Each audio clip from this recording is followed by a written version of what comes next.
Welcome to Ladies Talking Leafs. I'm Chris. And I'm Sil. And yeah, we got a good show for you today. Before we get into it, we want to thank all the healthcare workers that we've been thanking for how long now? I think it's, what is it? 4 months, April, 3, May, 4 months. June. Three months so far. I mean, we should always be thanking them, obviously, but during these pandemic times, it's tough sort of thing. But we're getting through it, and we got lots to talk about today. That's for sure. So, we just want to thank you, the healthcare workers. And before we get into everything, we are recording on June 1st, and as we all know, there's been a lot of unrest in the States and also here at home with regards to, police brutality and everything, and all the protests in the States. And of course, we are a couple of privileged white women, so it's really not, I don't think, our place to really speak on this from personal point of view. But we do want to say that, we are showing solidarity with everyone on this. And we are also happy that the Leafs organization and several Leaf players have come out and spoken out against it as well. And they didn't mince words. Like the Leafs organization, called it what it is, said that it was murder. And we just hope that this time it will, force some longer lasting change. And our voices right now, we just need to amplify the voices that need to be heard and educate ourselves more, is what I kind of feel. So yeah, I totally agree with everything that you just said. I mean, I grew up in Scarborough, so I've always had friends that were of all nationalities, basically. And I never came across anything like things that are happening today, sort of thing. But where I saw people getting marginalized like that, or just the bad things that are being said about people and that. But I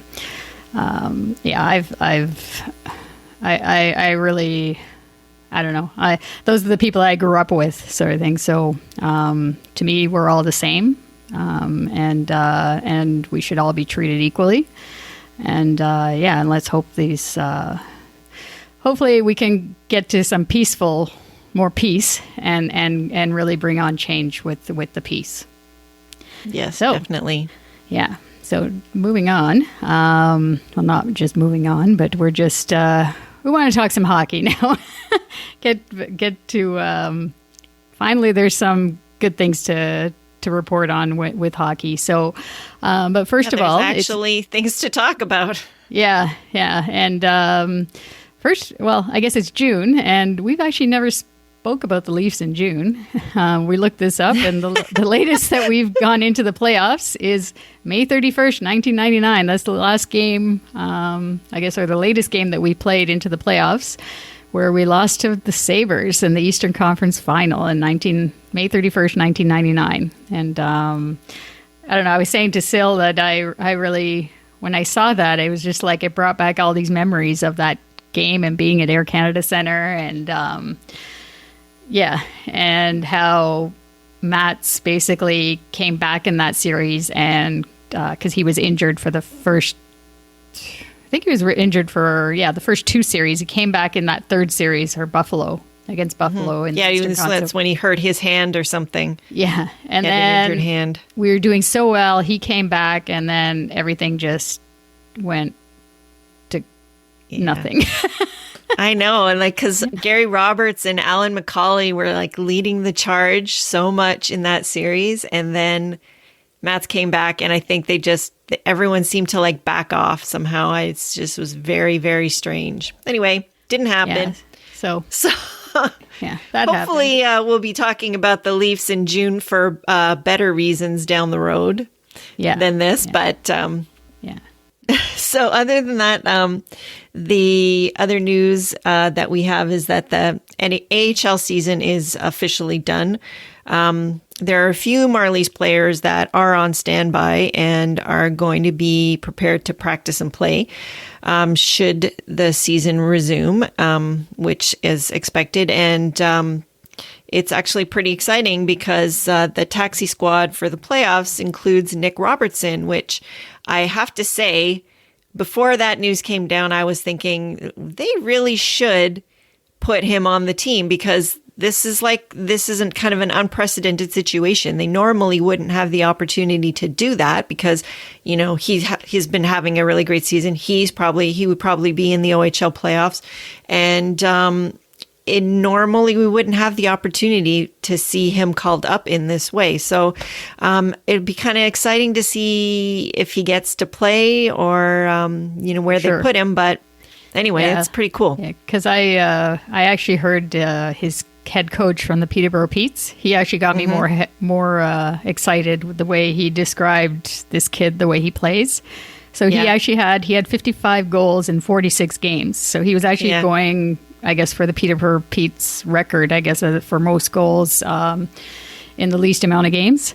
But obviously that ended because the OHL season ended. But he basically just described him as a focused and very determined player. And he actually played on the PK, which I didn't know as well. He had 8 shorthanded goals. Yeah, I see him really being fulfilling some of the roles that, similar to what Marner does, for example. Yeah. Except, he's a little more of a sniper than him.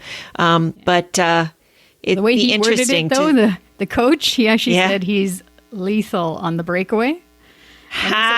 When he said lethal, I'm like, wow. Yeah. Can't wait to see that. Oh, totally. And it's actually had another Lady Leaf fan comment on Twitter that she'd like to see him play with Kerfoot and Kapanen maybe and see what he can do. I could see that being a pretty nice third line. Yeah. If they give him a shot at that. Anyways, we'll see what happens.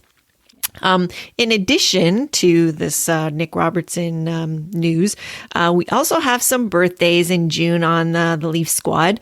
So Zach Hyman, he is celebrating a birthday on June 9th. He will be 28 years old, and Jason Spezza is June 24th, and he will be 37. And I think Pierre Engvall also just celebrated a birthday recently. So we're going to call him, shout him out also, even though technically he's not a June birthday.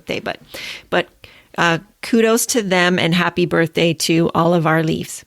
And then other things that I guess in June, some historical things that we looked back or we looked for to see what happened. And of course, June 15th, 1985, one of my favorite players, Wendell Clark, was drafted. And just one thing, going back to Matt Sundin again.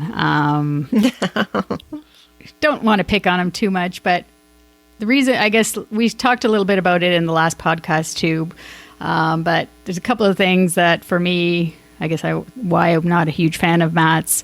He was traded for Wendell Clark, so Wendell Clark was my favorite player, so that was a huge hit for me to see Wendell get traded. And then the other thing is, there's so many fans of Matt Sundin, and for him to just not show up at the Scotiabank Arena or anything not to give his fans the time of day like that. I don't know. I don't see it that he's not showing appreciating all the fans. He has thousands of fans. I know. That love him, and I don't know how they still love him because he doesn't show up. They seem to forgive him for that. Whereas we don't. So because we have. Our favorite players, they always showed us fans a respect that way, in my opinion anyway. So, yeah. So I think it's part of it. I think part of it, too, is that, the players were more accessible to us back then. And everybody who loves Mats is used to the fact that he was not that accessible. So maybe it doesn't really bother them that much for that reason because he was never accessible for them, really. Yeah, maybe. So, and then, of course, the other very important player, VIP player, our best player on our team, was drafted June 24th, 2016, Austin Matthews. That was the day. That's right. I guess I think I actually put on Instagram, I posted on our Instagram this picture of on the Toronto Sun, and it had the Savior on the cover sort of thing, right? So on that day, on June 24, 2016. So yeah. Unfortunately, he will not get the Strive for Vive, the 50 goals this year, but he'll get it next year. No I really wonder. I wonder how pissed off he is about that, because he was really coming on. I actually feel like he could have, first of all, gotten that, and also maybe gotten the Rocket Richard as well, because the other two kind of had, backed off a little bit. They had, except, well, I guess, Ovechkin had that one hat trick night, but I think he could have eclipsed them given the opportunity. So I read also too that he had 13 posts that he hit. Yeah, I know, right? Right. So you got to think 13 posts, right? I don't know. But and then the last item in June that we want to highlight is that it's going to be Father's Day on June 21st. So happy Father's Day to all the dads there, because we forgot to mention this in May for the mothers. That's right. We didn't really say it. That's the more important day, Mother's Day. Considering we're female, right? We should say Happy Mother's Day too. But that's right. So we didn't want to miss out on the dads this time. So happy Father's Day to all the dads coming up in June. Into the league update. Our league update. So the NHL, basically Gary Bettman a week or so ago posted and spoke about the 4-phase plan that they have for reopening. So that is good news, because it means it will, in fact, reopen. Technically, we're kind of in phase 1 right now, which is basically getting players back to their home rink areas. Several players have come back already, including Nick Robertson, who we talked about before. And of course, they're going to, especially in Canada, they're going to have their 14-day quarantine. And then we are moving to phase 2, which I think has already opened, where they've opened practice facilities now, and players are going to get to have workouts and skates in small groups of 6. It is optional. It's not mandatory. There's no coaches, no team people around. And of course, they have to keep their distance. It's just giving them the opportunity to use the workout facilities and get some skates in.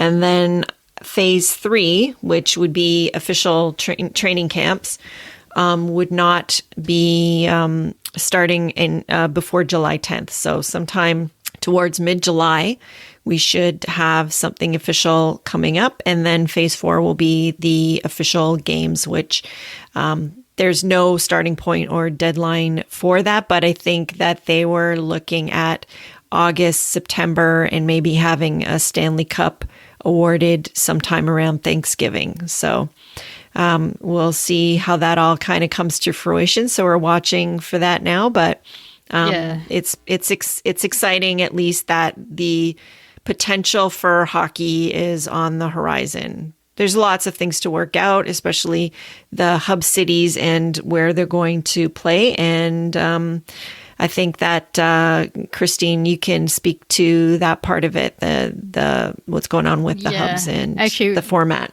It is exciting, like you said, but what brought me down was, I guess, some of these insiders, I guess, like Darren Dreger, Elliot Friedman, and all that. They were all like saying, okay, like, here's the plan, right? Like Gary Bettman came on TV, gave us the plan. And then they're like, but hang on, there's all these important things that are still not 100% with the players. Like, even though they've agreed to the format, but there's still a lot of questions surrounding the safety, the families, I guess, like they're going to be away from their families for however long months in the hub cities. And then today I was listening earlier to Darren Dreger at TSN, and he was saying he was really going on about this financial part when it comes to the escrow for the players, which that's that's another topic altogether that we'll get into it on another day. But so yes, it's exciting, but then I guess we have to take a step back a little bit too. But we're fans, so we want to stay with the exciting part. So let me describe, I'm sure our listeners have probably heard this already, but just to make sure that, I guess to make it clear, that the players did agree to the 24 team playoff tournament. And so basically the way it works is there's a play-in series based on points percentage, and it's a best of 5 series in that. So it's a play-in to get into the playoffs, basically. And in that, the Leafs would play Columbus.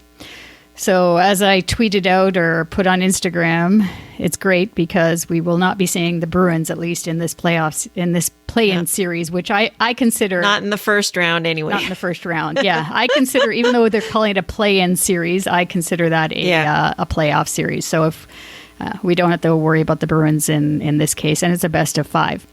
Then the top 4 teams from each conference, they get the bye, and they'll be basically playing a round robin series between each other and it really hasn't been determined as to whether or not it's going to affect the seeding of those 4 teams. Like whether or not, because right now Boston, they won the President's Trophy, as like that really doesn't mean anything anymore, because normally the President's Trophy winner who finishes first overall in the league would get home ice throughout the playoffs. But that's not going to happen, obviously. I think it's funny, too, because some Bruins people sent out a thing saying it's not fair because they should get the first seed. And they're crying over there. Oh, wah, wah, wah. Oh, well. Whatever. That's fine. They can whine all they want. They have the best whiner there in Marchand himself. But yeah, so they're going to do a round robin, the top 4 teams in each conference. And then from that, it'll determine the 16-team playoff round, which would be 4 rounds. Right now, it's still best of 7 right now for all 4 rounds. But it could be a possibility that the first round will be a best of 5. They're still discussing that part of it. So and as far as that goes too, like they don't know yet if they're going to go to the bracket format as far as the seeding goes after each round, or if they're just going to reseed. I personally feel that they should just reseed. I mean, if you're going to do something different and have it not as because they've got more teams in the fold now and they're split it up by conference. I don't think that keeping it divisional wise is as necessary in this case. And if they're going to do something different, they may as well do it completely different for this time and just reseed it. I don't know. We'll see what happens, but I guess. Like the playoff model itself, do you like it? Well, I mean, I don't think I'm crazy about the 24 teams so much. Yeah, no, I'm not. I think 20 I don't think would have been fine. I think it's fortunate that, Chicago and Montreal, got to get to participate. And I don't know if it's 100% fair. And I don't necessarily think that the percentages at the end of the season that we completed indicated that they would have had enough of a chance to make it. So no, they wouldn't. I don't know. They actually said the Habs had 0% chance. They actually said that. So it was 0. What are you rewarding them for? And the Hawks the Hawks had 2.9%. chance of getting in. Except for that both of those markets are really popular hockey markets, and that they probably want to include them for that reason. It's all a marketing thing and not doesn't have anything to do with them, earning that spot. So, but at the same time, like, I'm not going to complain too much. This is what they've come up with. Everyone's agreed. So I'm going to just, once it all rolls out, I'm not going to be thinking about, whether or not it was fair. I'm probably just going to be enjoying the games. And the one thing I would have liked to see is if they're going to do it this way, including teams that maybe don't really have a real reason to be there, then I think for that play-in particular, I had heard some suggestions that for the teams that were ahead, that they only had to win 2 instead of having to win 3 out of 5.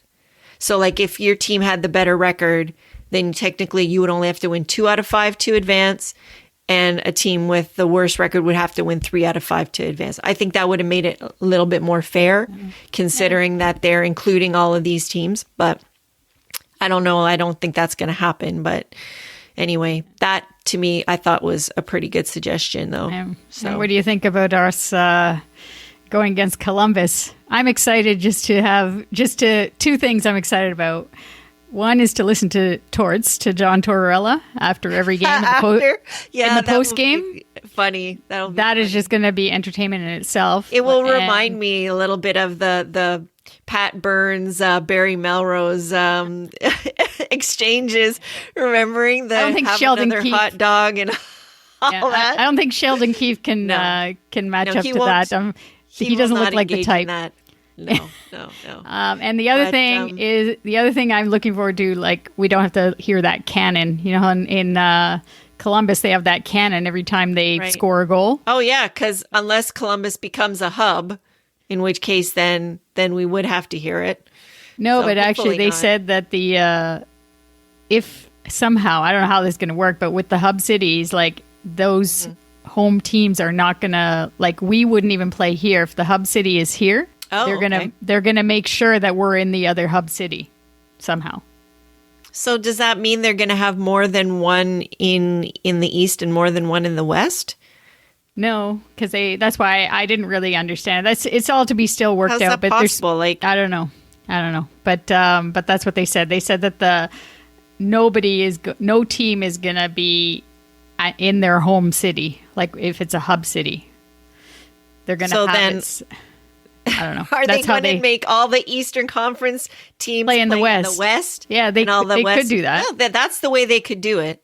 They could do it that way. Yeah. So anyhow, so those are the two things that I'm looking forward to. And I think hopefully Freddie will be good, because that's the main advantage we have, or better than good, I guess, because because they have 2 goalies that haven't played at all in the playoffs. And and so sometimes, though, that works against you too. They could turn out to be like hot goalies just then. Get hot and because they have no pressure. But yeah, I mean, well, I don't know. Like, we don't have the greatest record against them, which is the thing that kind of concerns me. But and they've also gotten back a lot of their top players that have been injured. That being said, we're getting back most of ours as well, except for Janssen, who's more long-term. And I guess it still remains to be seen whether Mikheyev will be back or not. Although, I mean, even before this stoppage happened, he was already shooting. So we'll see. But anyway, it'll just be exciting to see hockey regardless. Yeah, but it's 15 years since we last won a playoff series, so I know. I have a feeling. But is that considered a playoff series? The play-in? Well, that's why I said earlier. I consider that a playoff series. I don't care. It's a best 3 out of 5, and I consider it a playoff series myself, because there's something on the line. You're true, right? There's something on the line, and if you don't win, you're done, sort of thing, right? So, yeah. So anyhow, So okay, I'll take it. You sold me. On the heels of all that, there's also been discussions of what's going to happen with the draft lottery. They were trying to move it up to, like, I guess it was supposed to be at the end of this week, but that got kiboshed pretty quickly. So now it's going to be held on June 26th. Ottawa, having 2 high-level first-round picks, has the best chance to get the number 1 because they have both the second and third picks, and there are 15 other teams in the lottery. 7 are already determined, and the other 8 will be the losers from the play-in series. So it's a little bit complicated the way it all works out, but so that means like Kyle Dubas wasn't too excited about this question, but that means basically if we lose in the play-in series versus Columbus, that means we are in the lottery, basically. That's right. Or we could be in the we would be in the lottery. We would be placed based on points percentage again. as part of the 15 teams. And we have to remember, too, that our pick this year, our first pick, goes to Carolina. So That's right. Because of that whole Patrick Marleau thing. But if we place... So we got to finish as high as possible. Well, yeah, if we place 11th or lower, that pick is lottery protected. So we would actually keep that pick if we were 11th or higher. Sorry, not lower, higher. So we have to be 11th and higher than that to actually keep the pick. So yeah, but like Kyle Dubas said, we don't want to be thinking about that, or we hope not to be thinking about that. Absolutely. Yeah. So no, we'll cross that bridge when we come to it. And I guess that will be potential consolation prize material. But for now, we're just going to assume that we won't be part of that. And basically, because the teams that are part of the play-in round won't be determined until after that is over. So that likely won't be in August until sometime in end of July or August. The date for the actual draft will be determined after the Stanley Cup is awarded. And let's hope that happens. So, yeah. And, so the other part of this plan is the 2 hub cities. And Toronto has put in their bid to be a hub city. So other Canadian cities that have put in a bid, Edmonton, who's really strongly going at it. Definitely. Their premier there is on, I keep hearing his name all the time. I'm not really listening to the details, but I keep hearing his name in the news. He's really excited about trying to get this Edmonton as a hub city. And then Vancouver is the other Canadian city, Columbus, Minnesota, Dallas, Pittsburgh, Vegas, and Chicago. Edmonton, I think, has probably the best shot because their premier is willing to kind of fudge the requirements for quarantine, because that is pretty much the only way. So like if Premier Ford is not willing to or can't because of, because the municipality of Toronto is like it's a massive hub, right? It's much bigger than Edmonton, even though Edmonton is a larger city in Canada, but basically the population density there is not the same. And of course, they do have the resources of the new rink, good practice facilities, hotels nearby, and they have the strong support of the premier there. So that, I think, will kind of push them in the direction. I honestly think that if that's going to be the case, that it would be nice if they could, for the sake of timing as far as the time zones go, because they're going to obviously have to have like triple headers and stuff. If they have, hubs that are kind of all aligned, like one north and one south, that's kind of aligned in the same time zones, then our Leaf games can stay still at 7:00 instead of having to be too early or too late. So yeah, well, I'm already thinking that far ahead. It's the Leafs, so I think it's the Leafs. So I definitely think that we'll be on at 7:00, no doubt. And yeah, I don't know about us being a hub city. I don't think, like you said, Doug Ford, I don't think he's going to be fudging the rules or anything like that to get this here. Although we do have all the facilities and that, and we've hosted tournaments before, like the World Juniors, and like, so our city is world class that way to be able to handle that. It's not a question of the facilities at all. I don't think. I think they're well set up for that, for sure. It's just a question of the fact that the amount of people that the players could come into contact with and traveling back and forth. They've made a very generous suggestion and recommendation for what they're going to do for testing as well, where they're willing to test the players, but also donate testing to the public. But I think logistically it will be tougher to do it here in Toronto, as much as I would love to see it. Yeah, well, we'll see what happens. I mean, it's still, at least we're talking about it and we have a plan in place, a format, a playoff format. So that's, I mean, at least it's just, it's going to be evolving as we go. So yeah. Even by the time this podcast comes out in a day or two, in a couple of days, could all change. It could all change, right? But at least we know the format is staying the same, I think, right? But there's still might be fine tuning a bit, but yeah. But we do have a Leaf update, of course. That's like an overall league update. But what do we got still for the Leaf update? In our actual stuff that's gone on with the team, our assistant coach who was running our power play, Paul McFarland, decided to leave to become head coach of the Kingston Frontenacs. I think he has expressed a desire to really focus on becoming a head coach in the league. So he decided that getting more head coaching experience is going to benefit him. So we bid him a farewell. But he is actually, one thing I forgot to note there too is the fact that he is staying on. I guess he's staying on to the end of the playoffs. Right. And then he's going to be going to the... he's got nothing to go to right now anyways.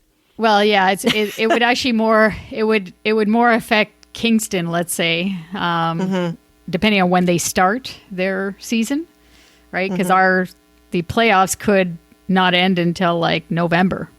Right. So the OHL could start before then, but he's agreed to stay with us. I don't know about that, but anyways, that's something. But one thing though, I mentioned to you, which I guess I was wrong originally when I was thinking of it, but I wasn't impressed with his power play anyways, because our power play, it was the last 12 games of the season that we played.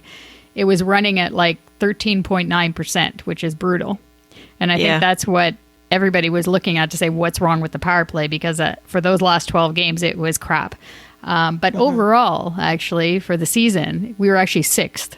We were running at 23%. So overall, it was good. It was just at the end of the season there that, for whatever reason, that seems to be our MO. Like, I think last year, too, we started off pretty strong, and then towards the end of the season things dropped off, and that's obviously not when you want that to happen.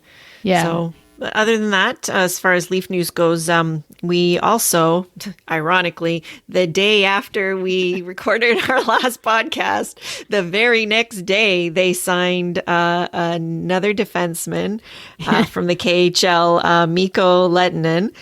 He signed a 1-year, almost league minimum deal, $925,000. He's 26 years old.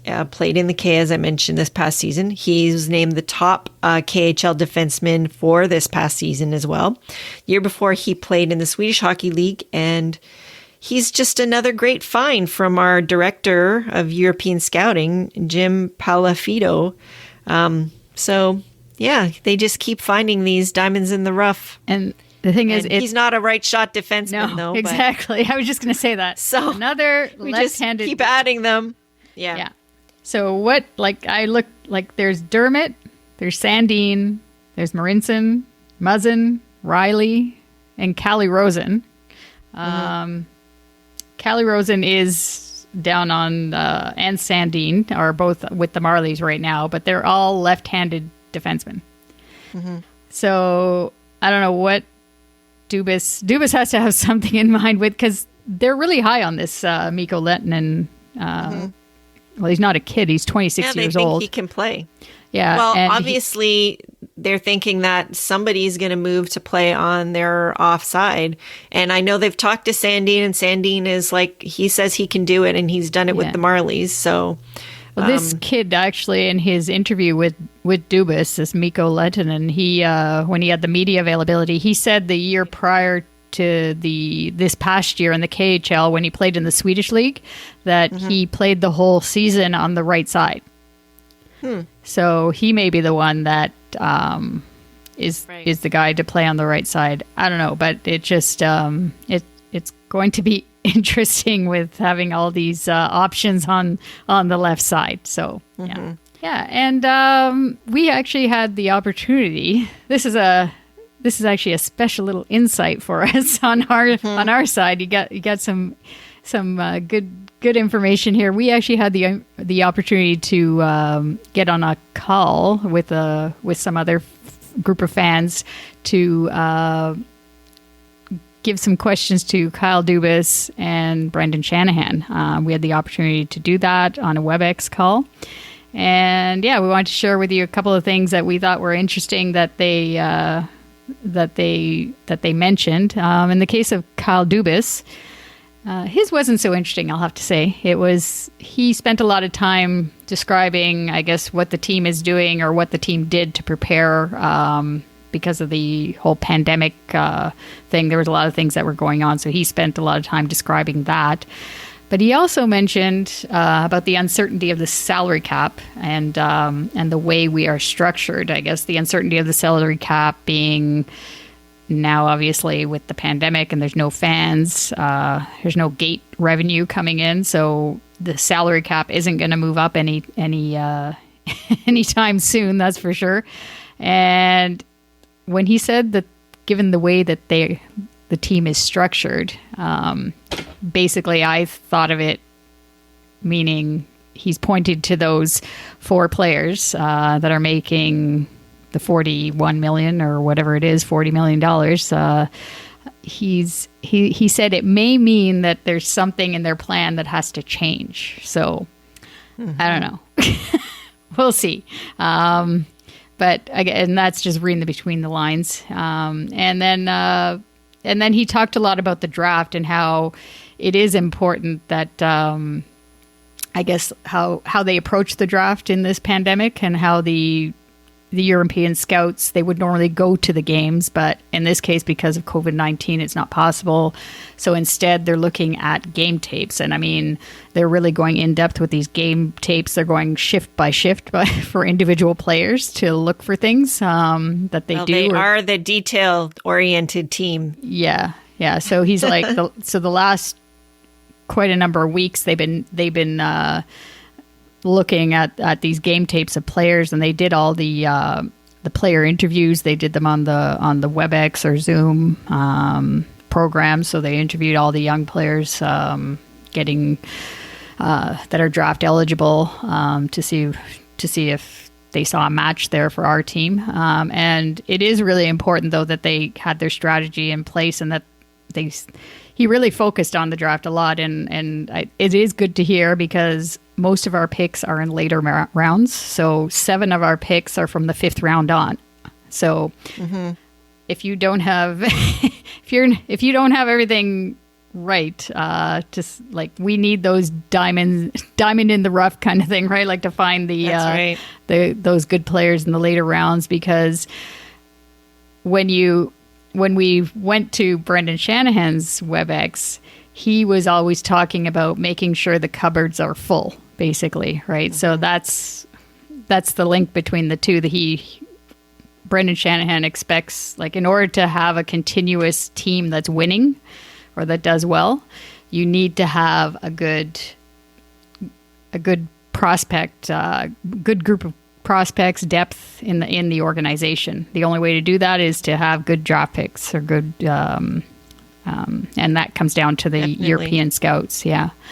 So that is interesting to me too, that he talks out that Dubas was talking that way. And I think that, this traditionally, this is not the way they normally would do things, but sometimes, when you do things differently, it's also an opportunity to see something different or in a different way that you would not have picked up on before. So their interviewing is going to big time come into play, and that might, they might find some more intangibles in some players that they might not have picked up on before because things would have been focused differently, Yeah, for sure. Yeah. So talking about Shanahan's talk a little bit more, as you said, it was more interesting. He's kind of hoping that the time away from the game sends a message to the young players that the game isn't going to be there all the time. And so, really, they all kind of live in the moment. And I think even, what's going on right now in the world on a greater scale is kind of showing that, there's more to things, and so that the moment can be fleeting, and to appreciate it, I guess, is the message that he's trying to send. And like you were talking about with, drafting a good prospect pool, he's very much about the evolution of the player. So, from the young guy trying to get established, wanting his ice time on the power play, maybe in winning individual awards. So I think they kind of want to see that in their players, in their young guys, and I guess this is part of their plan for development too, is to, look at these things and get them on track for, building their career resume, I guess, on the ice that way. And then you've got your veteran players too, who've been through the grind and has learned a lot, and he's learned a lot from them as well. And they've got to be willing to give up a little bit and be rewarded in another way. So, i.e., winning the Stanley Cup. Yeah. So like the veteran players, like they've been through it, like you said, and it's just, that's the evolution of the player. The way Shanahan was describing it was to say that the younger players, they need to get to the point to understand that they need to give up those shifts sometimes, because give it to another player, and they'll be rewarded in the different way, which is winning. And the ultimate goal is winning. And So, and then he talked about the Shanna plan. Talk about the Shanna plan.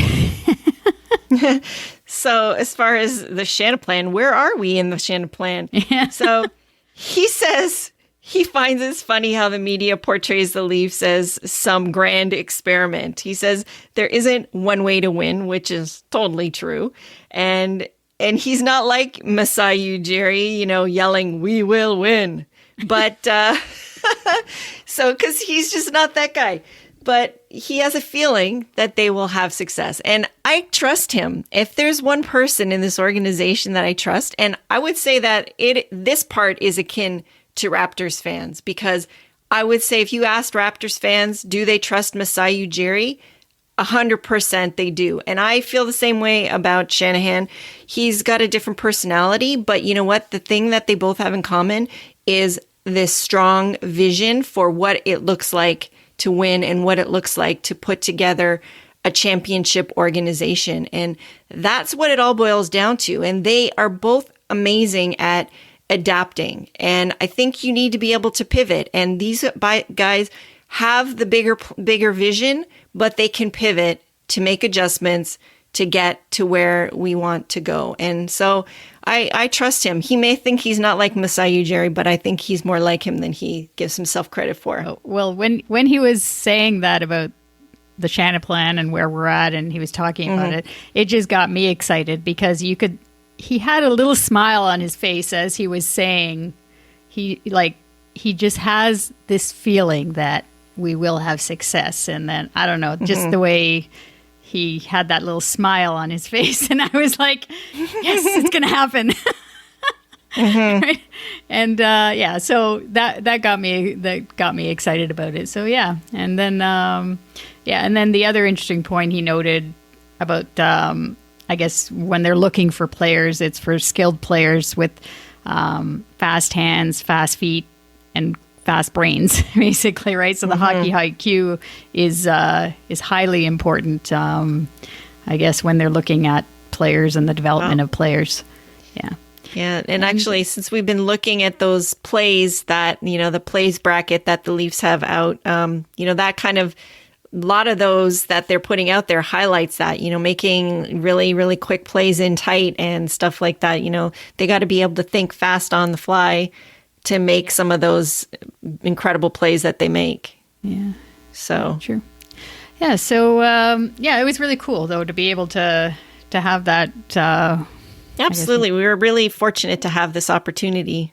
Yeah. So, and we're really happy to be able to bring the insights to you because, well, we're not insiders in the bigger scheme of things, but we have this little nugget, so we wanted to share it with you. Yeah, there was no media on this sort of thing, so we didn't get it from any of. We were the insiders this time. But yes. yeah, and so we we now want to talk just a couple minutes anyways, about the, I guess on today, basically, it's June the 1st, but when we release the podcast, it'll be June the 3rd. But most of our listeners will probably know, or if you don't know, you can go and look on the Toronto Sun website, and in the sports section of June the 1st online, we actually got an article written about us, and it was quite surprising. Lance Hornby of the Toronto Sun, I guess he contacted us a few weeks ago, and he noticed us on Twitter, and so we got a full page article in the Toronto Sun, which was huge, and we're really appreciative of it, and it's very exciting. We're so grateful to him, and we are so excited about it. So definitely check it out. Yeah, check it out. It's on our Instagram page.